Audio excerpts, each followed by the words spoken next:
The steel target shimmered at 3,800 meters, a speck in the Nevada desert heat.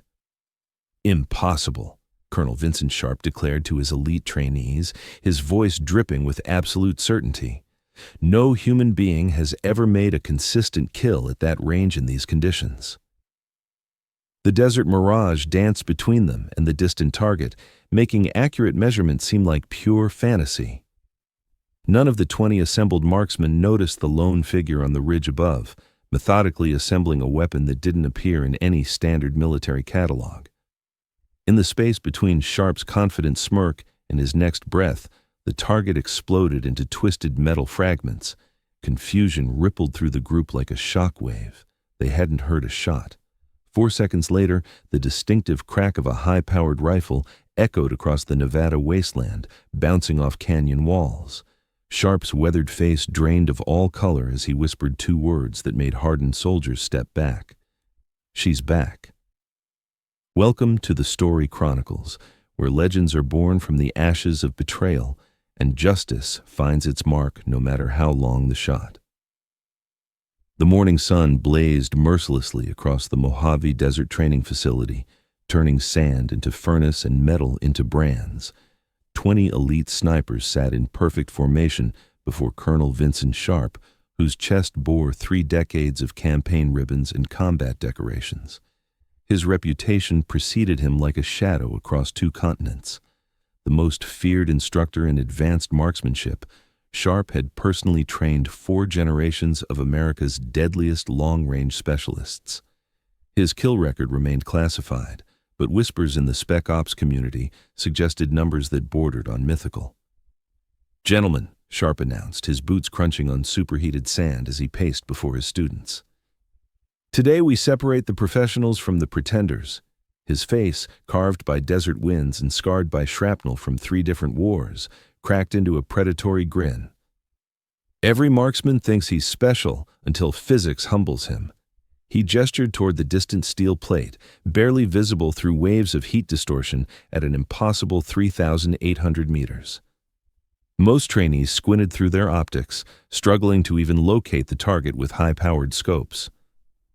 "The desert doesn't forgive mistakes," Sharp continued, his voice carrying the authority of absolute conviction. "Temperature gradients create optical illusions. Wind patterns shift every 30 seconds. Heat mirage turns a simple shot into quantum mechanics. That target has been standing there for 5 years, and not one shooter has ever struck it consistently." He paused, scanning the faces of his elite students. "That's why we call it the Humbler. It reminds us that some shots remain beyond human capability, no matter what Hollywood suggests." The trainees nodded solemnly, all except Corporal Isaiah Bishop, who sat motionless at the back row, his expression unreadable behind specialized ballistic glasses. His dark hair showed regulation-cut precision, and unlike others who leaned forward eagerly, he maintained perfect stillness. Where others wore standard-issue gear, his equipment showed subtle modifications, worn but meticulously maintained. When Sharp called for volunteers at progressively longer ranges, Isaiah's hand never moved, but his eyes never left that distant target. From the observation tower, Major Dylan Potter watched the proceedings through military binoculars, his jaw tightening when he spotted Isaiah among the trainees. His hand moved instinctively to the encrypted phone at his belt, and he stepped away from other observers. "Sir, we have a complication," he said quietly into the device, his voice barely audible over desert wind. "The kid's here." The response on the other end was sharp, immediate. Potter's face hardened as he listened. "Yes, sir." Isaiah Bishop, confirmed. Another pause. "What are your orders?" One by one, the elite trainees attempted shots at intermediate distances, each managing respectable groupings at 1,200 meters, decent performance at 1,800, but failing completely beyond 2,500 meters. Sharp's commentary grew more pointed with each failure. "This is reality, gentlemen," he announced, condescension sharpening his tone. "This is why we train methodically instead of attempting hero shots that exist only in movies. This is why we know when to call air support instead of wasting ammunition on fairy tales." Specialist Marcus Wells, a lean operative with calculating eyes, noticed when Isaiah quietly gathered his personal equipment and slipped away from the main group. His gaze followed the young soldier's retreating form with professional interest, noting the efficiency of movement, the complete absence of wasted motion. As Isaiah walked across the facility perimeter, brief flashes crossed his mind like lightning strikes. His brother David's flag-draped coffin, newspaper headlines screaming, "Operation Sandstorm Disaster," a commanding officer refusing eye contact while reading prepared statements about tactical negligence and command failure. His jaw tightened imperceptibly as he moved with determined purpose toward the equipment depot. 6 kilometers from the training grounds, Isaiah methodically established his shooting position on a rocky outcrop overlooking the entire facility. The vantage point offered clear sight lines to both the training area and the impossible target, while keeping him concealed from casual observation. Each movement was precise, economical, practiced through countless hours of solitary preparation in environments far more hostile than this Nevada desert. From a worn case bearing partially scratched-off foreign military markings, he removed components of a customized rifle system. The weapon didn't match any standard inventory, its parts collected from specialized manufacturers across 4 continents over 3 years of careful acquisition. He assembled it with fluid efficiency, muscle memory guiding hands that could perform this task in complete darkness. Through his high-powered spotting scope, Isaiah observed Sharp continuing his demonstration, gesturing dramatically toward the impossible target as trainees struggled with much closer objectives. He watched Major Potter pacing near the command post, phone pressed to his ear, occasionally scanning the surrounding terrain with obvious anxiety. "Control, this is Overwatch," Potter whispered urgently into his encrypted line. "The subject is mobile. I don't know his intentions, but given the circumstances, we should consider clearing the range." He paused, listening. "Sir, it's been 3 years since Sandstorm. If he's figured out the truth." Another pause, longer this time. "Understood. Maintain observation." As Isaiah assembled his rifle, his fingers traced 4 names etched into the custom stock, call signs of operators who never returned from Operation Sandstorm 3 years ago. The memory surfaced unbidden, night vision revealing an ambush position that shouldn't have existed according to their intelligence, enemies who somehow knew their exact insertion point, their planned routes, their communication frequencies, radio jamming that began precisely when they needed extraction most. "David," he whispered to himself, adjusting his scope's parallax setting, "you told me the mission felt wrong from the beginning." "You were right, brother.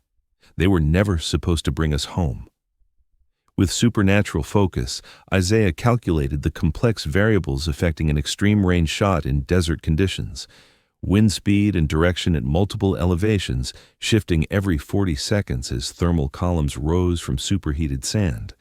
Temperature gradients creating density variations that would bend his bullet's path like light through a prism. Humidity levels, barometric pressure, the Coriolis effect from Earth's rotation, and spin drift of the projectile over nearly 4 kilometers of flight time. He made microscopic adjustments to his scope and rifle configuration, compensating for factors most snipers didn't even know existed. The target disappeared completely in heat waves rising from the valley floor, requiring perfect timing and patience beyond normal human limits. Isaiah's breathing slowed to a controlled rhythm. 4 seconds inhale, hold for 4, 4 seconds exhale. His heart rate decreased through deliberate autonomic control, dropping to 38 beats per minute. Below, Specialist Wells completed his assigned shots and returned to the observation area. Unlike others focused on Sharp's continuing lecture, Wells methodically scanned the surrounding ridgelines, instincts honed by years of combat operations, telling him something was developing beyond the scheduled training. "Some claim the longest confirmed kill in combat exceeded 3,500 meters, Sharp was saying, his voice carrying across the facility. "I say that's statistical anomaly combined with extraordinary luck, not reproducible skill. You want to be professionals? Focus on consistent performance at achievable distances." He gestured dismissively toward the distant target. That piece of steel represents the limits of human capability. It's there to teach humility, not to encourage impossible dreams. Isaiah finished his calculations, making final adjustments for crosswinds that had shifted 3 degrees in the past 2 minutes.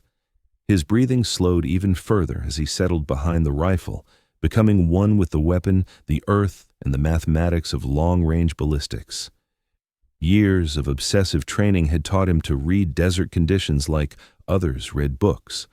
The subtle shimmer patterns indicating thermal layers, the way dust devils formed and dissolved, revealing air current directions, the barely perceptible sway of the target stand from thermal expansion. On the training ground, Sharp had gathered his students for concluding remarks. Listen carefully, because this lesson might save your lives someday. Know your limitations. Never attempt shots you cannot make consistently under combat stress. That steel plate at 3,800 meters represents the boundary between possible and impossible, no matter what legends suggest. A black SUV with government plates approached the facility entrance, and Major Potter moved quickly to intercept its occupants. General Theodore Cross emerged, a distinguished man in his late 50s with silver hair and eyes like winter storms. 3 serious-looking aides flanked him, carrying secure tablets and sealed document cases. There are stories about a shooter who could make impossible shots, Sharp continued, unaware of the general's arrival. They called her Ghost because her confirmed kills defied physics textbooks, supposedly eliminated targets at ranges that violated basic ballistics principles. He chuckled dismissively. But ghosts aren't real, gentlemen. Neither are fairy tales about superhuman marksmanship. Trust science, trust your training, and never gamble lives on myths. On the distant ridge, Isaiah entered an almost meditative state. The world around him fell away until only 3 points existed in his universe: himself, the rifle, and that distant target. He took one final measured breath, held it at the precise moment between heartbeats when his body achieved perfect stillness, and applied pressure to the trigger with mechanical precision. The rifle discharged with controlled violence, recoil absorbed efficiently by his positioning and the weapon's custom muzzle brake system. Through his scope, Isaiah tracked the bullet's supersonic journey across the valley, cutting through layers of air density, riding thermal currents, fighting gravity's relentless pull in a trajectory calculated to nanometer precision. At the training facility, Sharp was mid-sentence when the steel target erupted with a metallic roar that echoed across the desert like thunder. Fragments of twisted metal scattered in all directions, the plate completely destroyed rather than simply perforated. For a heartbeat, stunned silence fell over the assembled group. The trainees looked around in complete bewilderment. No one had fired from the range, and they hadn't heard any shot. 4 seconds later, the distinctive boom of a high-powered rifle rolled across the training ground, the sound delayed by the vast distance it traveled. Chaos erupted among the trainees as Sharp stood frozen, his face draining of all color. Some dropped instinctively to prone positions. Others reached for sidearms, scanning for immediate threats. Only Sharp remained perfectly still, his eyes fixed on the shattered remains of the impossible target. "Clear the range immediately," Major Potter shouted, suddenly appearing from the command post. "All personnel to hardened shelters now." As trainees scrambled toward reinforced bunkers, General Cross remained calmly in place, looking not toward the destroyed target, but toward the distant ridgeline with something approaching recognition in his weathered features. "Delay that order," General Cross said quietly, his voice carrying absolute authority that instantly halted the panicked movement. "No one is in immediate danger." Sharp finally broke his stunned silence. "Sir, we have an unknown sniper with capabilities I've never witnessed. Standard protocol requires lockdown and rapid response team deployment." "The shooter isn't unknown to me, Colonel Sharp," Cross replied with deadly calm. He nodded to his senior aide, who began distributing sealed folders to the facility's command staff. "And after you review these documents, he won't be unknown to you either." 3 years ago, Cross's voice cut through the desert heat like a blade. Operation Sandstorm was compromised by someone in this chain of command. 4 elite operators died in what appeared to be a catastrophic intelligence failure. One survived long enough to transmit critical evidence before succumbing to his wounds. Sharp's expression shifted from shock to something approaching guilty recognition, his eyes darting involuntarily toward the distant ridge.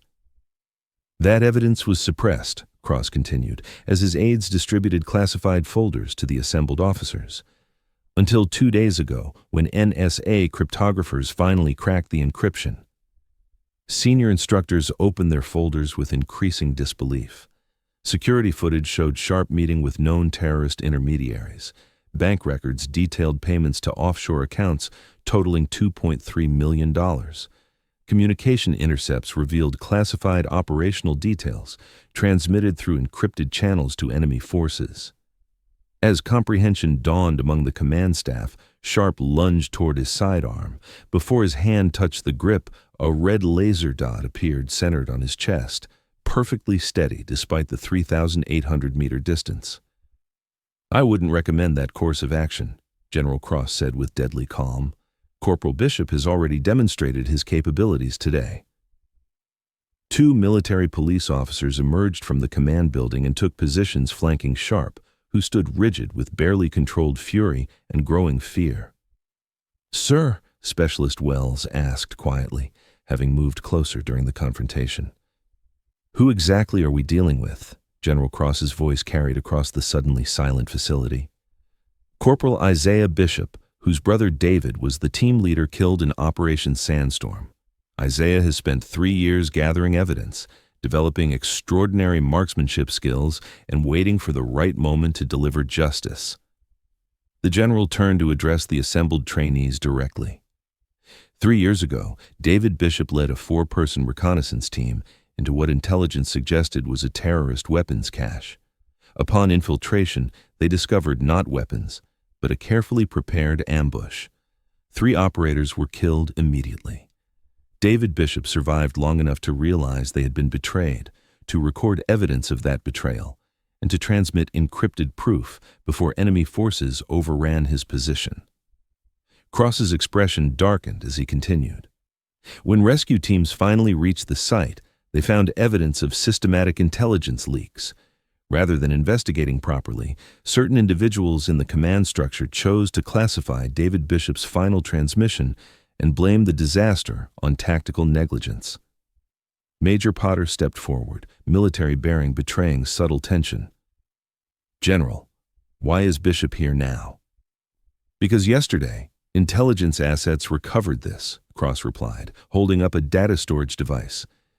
"David Bishop's encrypted final transmission, along with 3 years of additional evidence that Corporal Isaiah Bishop compiled independently.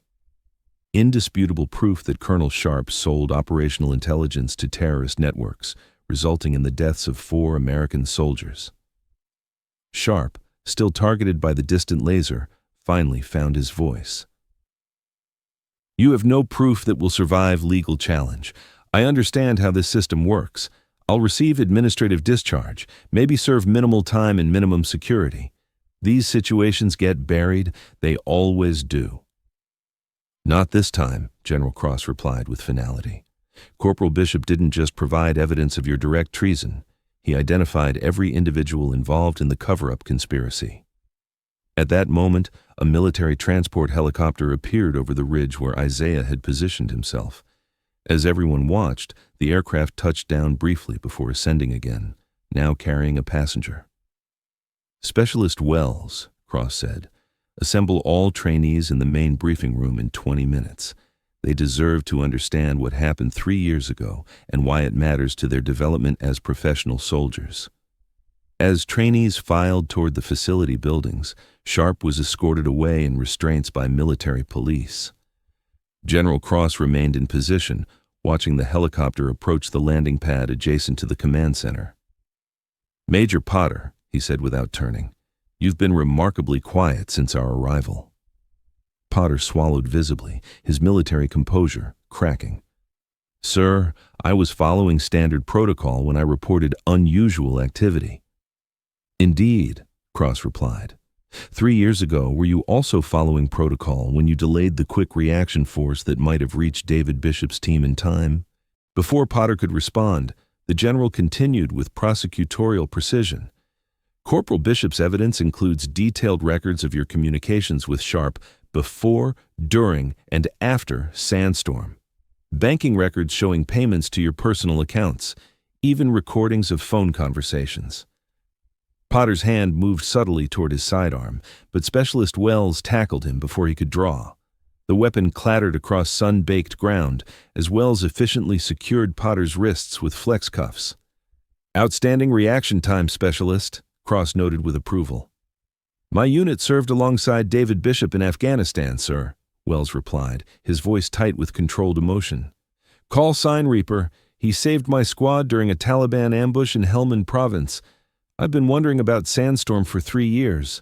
Recognition flashed in Cross's eyes. "Then you'll definitely want to witness what happens next." The helicopter touched down with mechanical precision, rotors slowing as Isaiah Bishop emerged, rifle case slung across his shoulder. He moved with the controlled efficiency that marked elite operators, covering ground quickly despite heavy equipment. 2 security personnel flanked him as he approached the general, but Cross waved them back with a subtle gesture. "Corporal Bishop," Cross greeted him with a crisp salute, which Isaiah returned with military precision. "Exceptional marksmanship demonstration." "Thank you, sir," Isaiah replied, his voice clear and controlled despite obvious emotional strain. Conditions were actually ideal for extreme range work. "Don't diminish the achievement." "No one else in this facility could have made that shot," Cross said, then shifted to serious mode. "We've secured Sharp and Potter. The evidence you provided has been verified through multiple intelligence channels.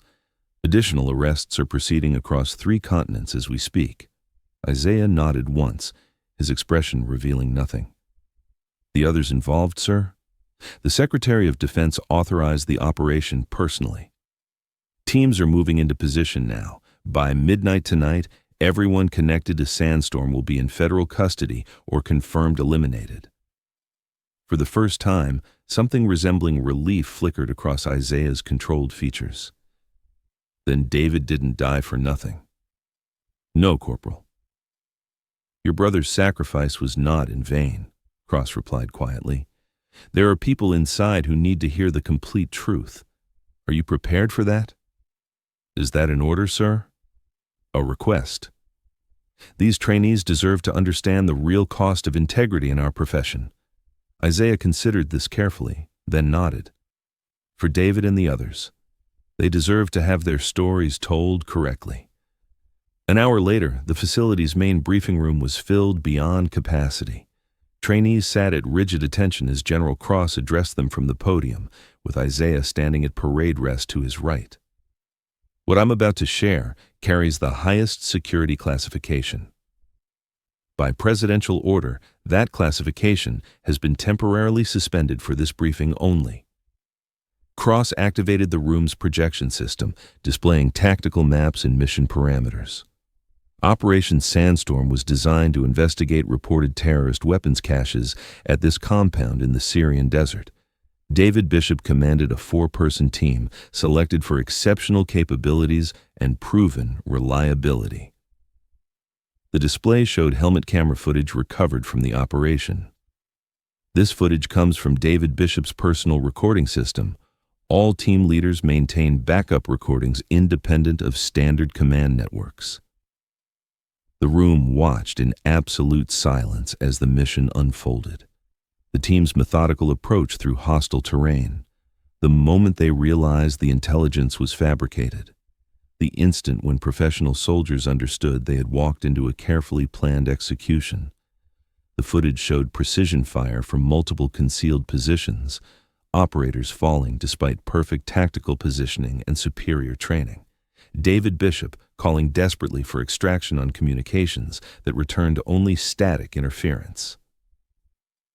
"The intelligence was completely manufactured," Cross explained with barely controlled anger. "The weapons cache never existed. The entire operation was designed to eliminate this specific team because of another mission they completed 6 weeks earlier, where they acquired evidence of massive corruption in military contracting.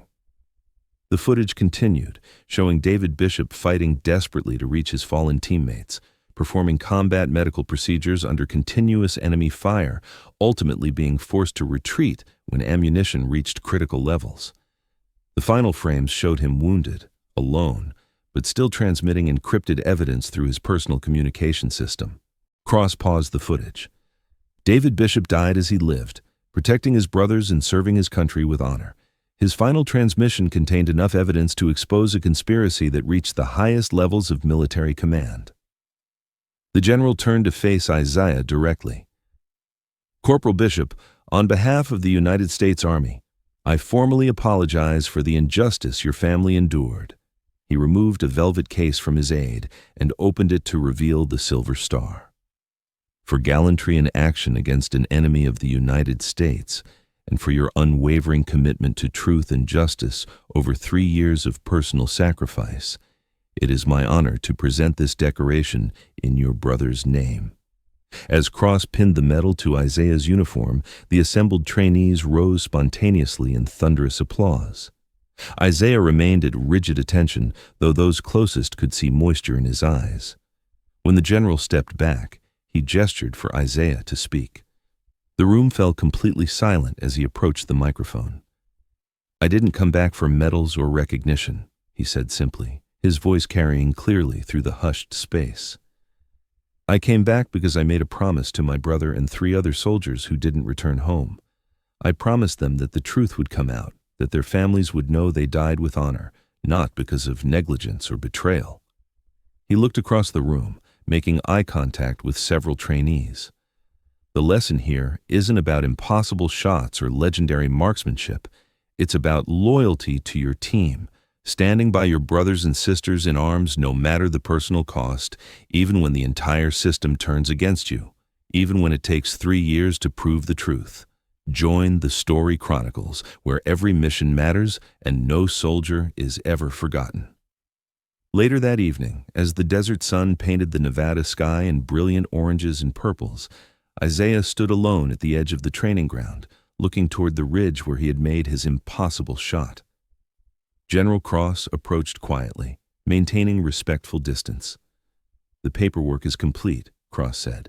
"Full vindication of your brother's record, posthumous promotion to major, and appropriate family benefits backdated 3 years. The president sends his personal apologies and asks if you would consider staying in active service." Isaiah turned to face him, expression thoughtful. "In what capacity, sir?" "Your choice. Advanced marksmanship instructor, special operations, intelligence analysis. Your unique experiences and demonstrated capabilities make you valuable in multiple roles." He looked back toward the facility, where lights were beginning to illuminate windows as evening approached. "Those trainees deserve better preparation than what we had. Better leadership, better intelligence, better protection from the people who should be protecting them." "Is that a yes, Sergeant Bishop?" Cross asked with a slight smile. Isaiah raised an eyebrow questioningly. "Promotion orders were signed this afternoon, effective immediately. Your demonstration today earned you immediate advancement and a commendation for exceptional service." For the first time that day, Isaiah smiled genuinely. "You were confident I'd accept. I was confident you'd choose what serves the greater good, regardless of personal preference. You've demonstrated that consistently." He nodded once, decision made. "I accept, sir. But I want to completely restructure the advanced program. New standards, new protocols, new safeguards." "Granted immediately," Cross said without hesitation. "You'll have complete autonomy and unlimited resources." He paused, then added quietly, "There's one more thing. Your brother's teammates' families are waiting in the command center. They'd like to speak with you." Isaiah's controlled expression wavered slightly, but he nodded. "I've been waiting 3 years to tell them what really happened." For the next 2 hours, Isaiah provided complete details of Operation Sandstorm to grieving families. He explained how each operator had fought with extraordinary courage, how they realized they were betrayed but continued the mission anyway, how they sacrificed themselves to ensure critical evidence survived. Your husbands, your sons, your brothers, he concluded, addressing 5 screens showing family members. They died protecting each other and serving their country with honor, not because of tactical failures, as official reports claimed, but because they were betrayed by the very people sworn to protect them. David made me promise that night to find who was responsible and ensure justice was served. Today, that promise was fulfilled. 1 year later, the Mojave facility had been renamed the David Bishop Memorial Training Center. Sergeant Isaiah Bishop's restructured program had gained reputation as the most rigorous and comprehensive marksmanship training in military history. Graduates were sought after by every special operations unit, known for technical excellence and uncompromising integrity. The destroyed target at 3,800 meters had been replaced by 4 steel plates, each bearing the name of a sandstorm operator. Successfully engaging any target became the final qualification requirement, but hitting all 4 in sequence earned entry into an elite program reserved for the military's finest marksmen. On this particular morning, Sergeant Isaiah Bishop stood before his newest class, the rising sun casting long shadows across the desert training ground. Distance shooting isn't just physics and mathematics, he explained, pacing slowly before the assembled soldiers. It's about patience, dedication, and reading every variable between you and your objective. Sometimes the most important targets aren't the farthest away. They're the ones that seem impossible to reach. He gestured toward the memorial targets on the distant ridge. Yesterday, 3 of you successfully qualified on the memorial range. That's our highest success rate yet. The others will have additional opportunities throughout the program. Captain Wells joined him at the front of the formation. In the month since Isaiah's return, Wells had requested transfer to the new program and quickly proven himself as an exceptional instructor. Today we're adding environmental complications, Wells announced. Variable wind speeds, temperature gradients, and atmospheric pressure changes.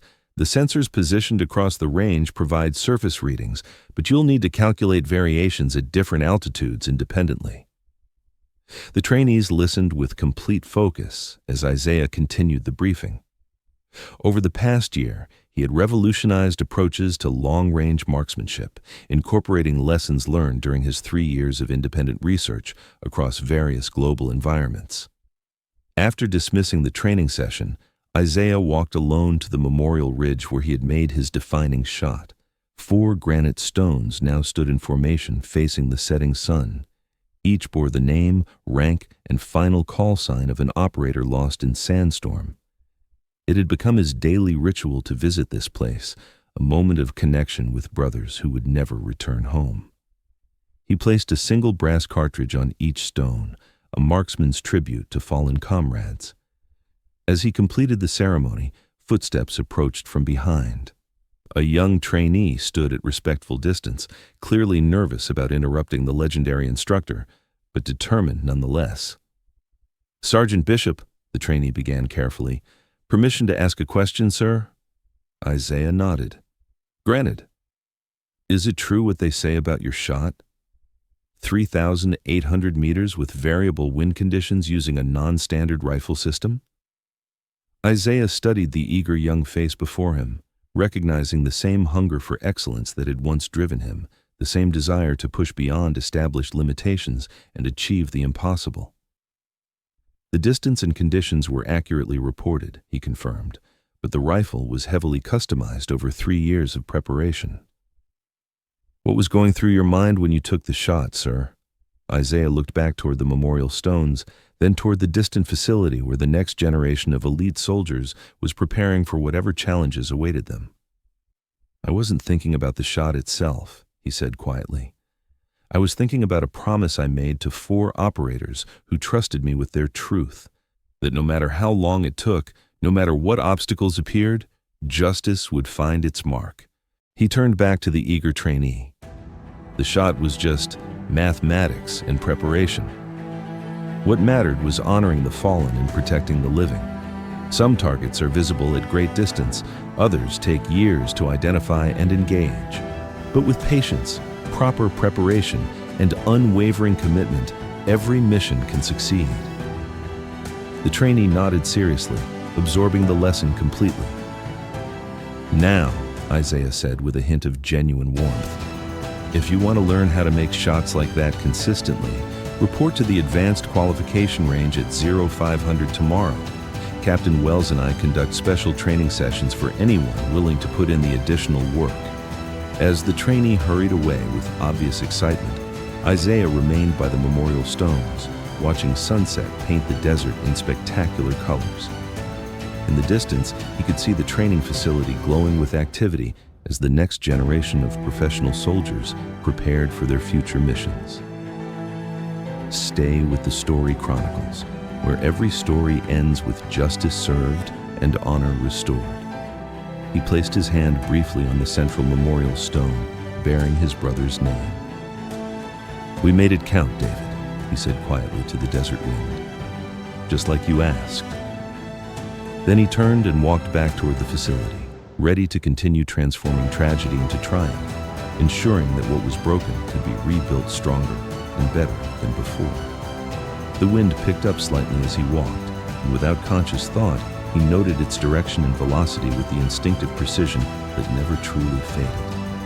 But for the first time in 3 years, the weight of the past felt lighter on his shoulders. Justice had found its mark. The impossible shot had been made, and somewhere in the vast desert evening, 4 warriors were finally at peace.